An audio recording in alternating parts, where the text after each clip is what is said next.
네, 안녕하세요. 믿음세무의 이기영 세무사입니다.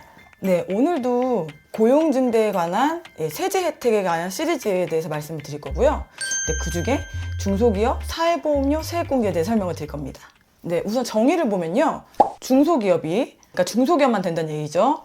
상시 근로자 수가 증가를 했을 경우 그 증가 인원에 대한 사회보험료의 그 회사 부담분에 대해서 일정 금액을 세액공제해 준다는 건데요. 청년이랑 경력 단절 여성 부분에 대해서는 100%를, 신성장 서비스업인 경우에는 75%를, 그리고 그 외에 그냥 상시 근로자인 경우에는 50%의 세액공제를 적용해 줍니다. 사후관리 기간은요, 공제받은 사업연도 종료일로부터 다음 해가 지난 사업연도 종료일까지고요. 즉 2년입니다. 사후 기간 동안 만약에 상시 근로자 수가 감소하게 되면은 추징 납부가 발생하게 되니 이 점 유의해 주십시오. 네, 이 사회보험의 범위는요, 저희가 다 알고 있는 4대 보험입니다. 예, 국민연금, 건강보험, 그리고 장기요양, 얘도 건강보험이죠. 네, 그리고 고용, 그리고 산재까지입니다. 이 상시 근로자는요, 근로기준법상 근로계약을 체결한 내국인이어야 됩니다. 외국인은 안 된다는 얘기입니다. 그리고 상시 근로자에서 제외되는 경우가 있습니다.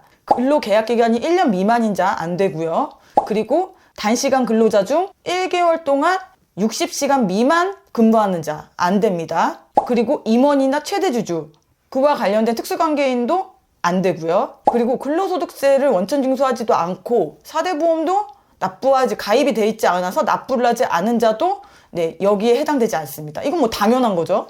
네, 여기서 말하는 청년은요, 만 15세 이상에서 29세 이하입니다. 당연히 6년을 한도로 병역 이행 기간이 있으면 플러스 알파를 해주고 있고요. 경력 단절 여성, 요게 조금 어렵습니다. 그래서 오늘은 약간 이 경력 단절 여성에 대한 정의를 좀 깊게 설명을 하고 마무리를 하면 될 것 같습니다. 이 경력 단절 여성은요, 조세특례제한법 제29조의 3, 제1항에 따른 경력 단절 여성인 상시 근로자인데요. 중소기업과 중견기업에서 다음 요건을 모두 충족하는 여성이 2022년 12월 31일까지 1년 이상의 근로계약을 체결할 경우에 경력 단절 여성으로 봅니다. 네, 다음의 요건을 이제 설명을 드릴게요. 네, 첫 번째입니다. 네, 해당 기업이랑 한국표준산업분류상 중분류를 기준으로 동일한 업종의 기업에 1년 이상 근무를 하고 나서 결혼이나 임신이나 출산이나 육아, 또 자녀 교육 등의 이유로 퇴직을 해야 합니다. 이 세법은요, 여러분, 항상 증명이 돼야 돼요. 예, 증거가 남아야 합니다. 그래야 인정을 해줘요. 그래서 지금부터 하나하나 설명을 드릴게요. 우선 1년 이상 근무를 했다는 건요, 원천징수 영수부나 이런 것들로 증거가 남아 있어야 합니다. 그리고 결혼, 임신, 출산, 육아, 자녀 교육도 마찬가지예요.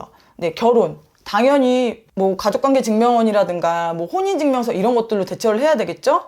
그리고 임신, 뭐 병원 기록부 보면 충분히 알 수 있죠. 출산 마찬가지고. 육아는 당연히 자녀의 나이를 보면 알 수 있게끔 법으로 나와 있고요. 자녀 교육 역시도 마찬가지입니다. 아까 설명드렸다시피 근로소득 원천징수부에서 1년 이상 근무했다는 게 입증이 돼야 되고요. 또 퇴직한 날로부터 1년 이내 혼인을 해야 됩니다. 네, 얘 역시 가족관계 기록상이나 혼인증명서로 대처가 되겠죠? 네, 그리고 퇴직한 날로부터 2년 이내 임신이나 난임 시술을 받아야 돼요.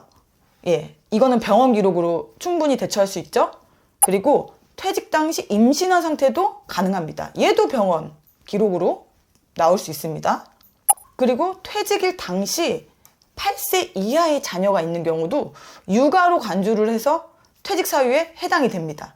그리고 퇴직일 당시 초중등 교육법상 학교를 다니고 있는 자녀가 있으면 얘는 또 자녀의 교육 때문에 퇴사를 한 걸로 인정을 해주게 됩니다. 그리고 마지막, 이 모든 것들에 해당이 되는 분이 퇴직한 날로부터 2년 이상에서 15년 미만의 기간이 지나고 입사를 해야 돼요. 그런 경우만 경력 단절 여성으로 인정을 해줍니다. 이 숫자의 의미는 저도 좀 이해가 안 돼요. 잘 모르겠는데 뭐 적절한 기간이라고 생각을 했나 봅니다.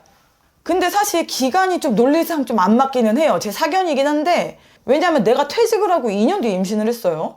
그리고 13년이 흐르면 아이는 초등학생이 되는 거잖아요. 초등학생이나 중학교 1학년이 되는 거죠.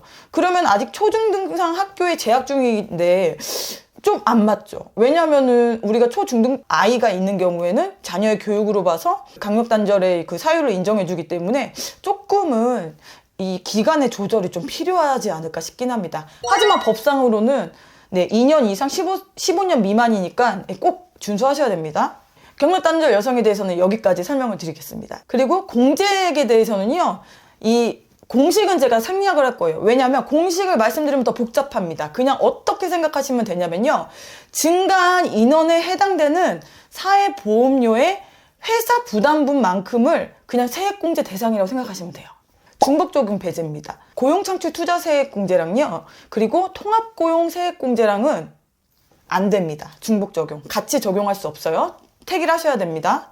그러나 고용증대세액공제랑은 중복적용이 되니까요, 이 점 꼭 유념해 주십시오. 그래서 보통 이 고용 관련된 세액공제를 계산할 때요, 사회보험료 세액공제 플러스 고용증대세액공제 대 통합고용세액공제 중에 큰 값을 보통 세액공제액으로 넣긴 한다고 하더라고요. 큰 틀에서 이렇게 생각을 해주시면 될 것 같습니다. 최저한세 당연히 적용 대상이고요. 얘는 농어촌 특별세는 비과세입니다. 참고로 통합고용세액공제나 고용증대세액공제는 모두 농어촌 특별세 과세 대상입니다. 얘만 비과세예요. 지금까지 사회보험료 세액공제에 대해서 설명드렸습니다. 네, 지금까지 믿음세무 이기영 세무사였습니다. 감사합니다.